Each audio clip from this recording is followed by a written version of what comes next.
THN news. नाज़रीन, वगण खां बल्दियाती election के हवाले से रिपोर्ट पेश क्यों था तो टाउन कमेटी वगण के 5 वार्डन और मुख्तलिफ यूसिन यारोदेरो, चौदेरो, डेरा और आबाद कलोड़ा के बल्दियाती इलेक्शन में चूंड विढ़ंदड़ चेयरमैन, वाइस चेयरमैन और वार्डन के काउंसलरन के PPA तरफा टिकेटूं दिनियूं वयूं।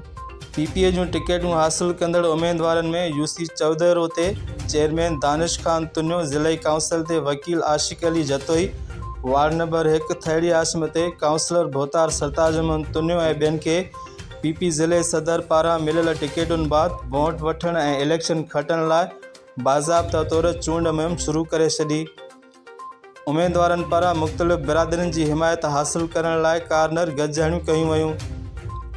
मुख़्तलिफ़ बिरादरीअ जे चङनि मुड़सनि पारां खेनि हिमायत जी ख़ातिरी पिणु कराई।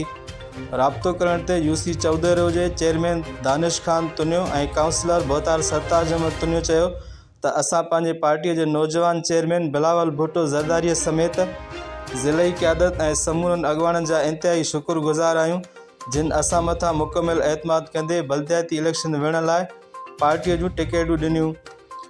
असां अॻु बि पार्टीअ जे मंसूर ते हलंदे अवाम जी ख़िदमत कई आहे ऐं हाणे बि इंशाअल्लाह कामयाब थी तक जे अवाम जी ख़िदमत कंदासीं।